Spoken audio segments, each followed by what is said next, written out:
अस्सलामु अलैकुम व रहमतुल्लाहि व बरकातुहू। मोहतरम नाज़रीन, कैसे हो?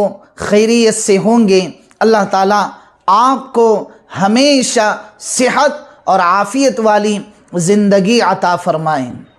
मोहतरम नाज़रीन, आपने अक्सर घरों में ख़वातीन को देखा होगा या फिर बाज़ी जगहों पर बहुत सारे वहम परस्त मर्द हज़रात भी इस तरह का अमल करते होंगे। वो ये है कि जो घर में नमाज पढ़ने के लिए मुसल्ला रखा जाता है, जिसको जाए नमाज कहते हैं, अक्सर ख़वातीन को ये देखा गया कि वो नमाज पढ़ने के बाद उस जाए नमाज के कोने को थोड़ा सा बंद कर देते हैं और थोड़ा सा उसको लपेट कर रख देते हैं। मोहतरम नाज़रीन, आपने भी इस तरह के वहमी चीज़ों को ज़रूर देखा होगा। तो क्या कभी आपने सोचा है कि इस तरह से क्यों करते हैं लोग? तो आप ज़रूर इस बात को अच्छी तरीके से समझ लें। बहुत सारे ख़वातीन नमाज पढ़ने के बाद अपनी जाए नमाज को उसके एक कोनों से थोड़ा सा उसे लपेट कर रखते हैं, और जब उनसे ये सवाल किया जाता है कि आप इस तरह का अमल क्यों करते हैं, तो वही जो हम दादी और नानी से सुनते आते हैं वही जवाबात वही भी देते हैं और कहते हैं कि जी, अगर मुसल्ले के जाए नमाज के कोने को लपेटा ना जाए तो शायद शैतान आकर वहाँ पर नमाज पढ़ता है। और कितनी अजीब बात है ना कि जिस शैतान ने जिस सजदे से इनकार किया वही अब नमाज पढ़ने लग गया।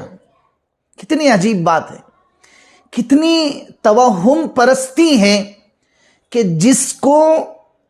जिसके इनकार की वजह से उसे रांदाए दरगाह किया गया, उसे अल्लाह तबारक व ताला ने अपनी बारगाह से धक्के देकर उसको निकाल कर फेंक दिया। अब वही शैतान मुसल्ले को और जाए नमाज के कोने को न लपेटने की वजह से वहाँ आकर नमाज पढ़ता है।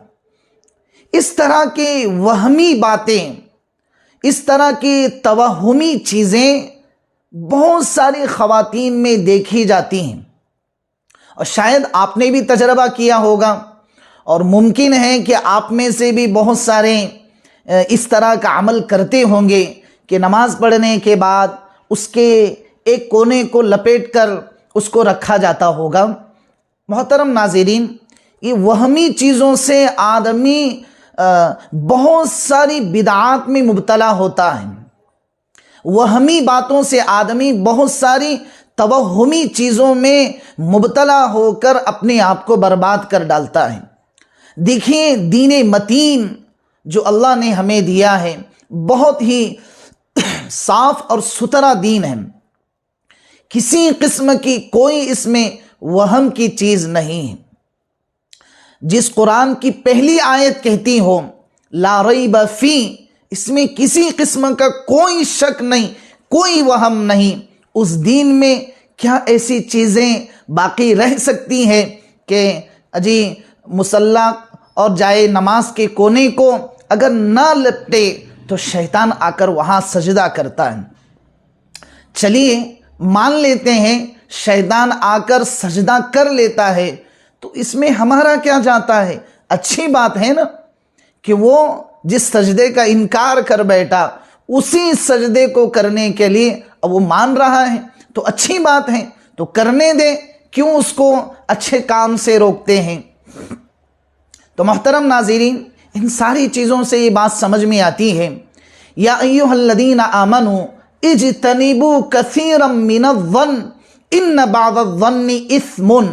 अल्लाह तबारक व ताला कितने प्यारे अंदाज में समझाते हैं, ए ईमान वालों, तुम बचो, बदगुमानियों से बचो, इसलिए कि यकीनन बहुत सारी बदगुमानियाँ ऐसी हैं जो गुनाह के दायरे में दाखिल कर देती हैं। यानी बहुत सारी बदगुमानियाँ ऐसी हैं और ऐसी तवहुम परस्ती हैं कि जो इंसान को बाज़े मर्तबा उसे गुनाह में मुब्तला कर देती हैं। तो अज़ीज़ दोस्तों और मोहतरम नाज़रीन, आप ज़रूर इस पैगाम को शेयर करें कि हमारे मुआशरे में इस तरह की बिदआत, खुराफात, तवहुम परस्ती बहुत उरूज पर है और लोग उसे इबादत समझ कर करते हैं। तो अगर आप हमारा ये पैगाम शेयर करेंगे, किसी तक पहुंचा देंगे, तो ज़रूर आपके ज़रिए से एक नेकी का काम मुआशरे में फैल जाएगा। तो दोस्तों, ऐसी बहुत सारी तवहुमी चीज़ें और ज़न्नी चीज़ें और गुमान की बातें और वहम परस्ती की बातें आज हमारे मुआशरे में सीना ब सीना मुंतकिल होती रहती हैं। तो आइए आज हम आहद करते हैं कि इस तरह की चीज़ों का हम बाइकाट करेंगे और उसे अच्छे अंदाज में, मुस्बत अंदाज में ऐसी चीज़ों को हम बंद कराएंगे। तो ज़रूर मुझे उम्मीद है कि आपको ये एक संगीन मसला जो आज हमारे मुआशरे में एक बहुत ही उरूज पकड़ रहा था और लोग उसे इबादत समझ कर रहे थे, शायद आपको समझ में आया होगा। तो ज़रूर आप हमारे चैनल को सब्सक्राइब करें और बेल आइकन को ज़रूर ऑन करें ताकि इस तरह की नई नई बातें जो आज हमारे माशरे में जन्म ले चुकी हैं वो शरीयत की नज़र में क्या उसका हुक्म है, ये आप तक और आप नाज़रीन तक आते रहें। और अगर आप हमें फेसबुक पर देखते हैं या इंस्टाग्राम पर देखते हैं तो ज़रूर हमारे पेज को लाइक करें, फॉलो करें और दूसरों तक ज़रूर इस पैगाम को पहुँचाएँ। अस्सलामु अलैकुम व रहमतुल्लाहि व बरकातुहू।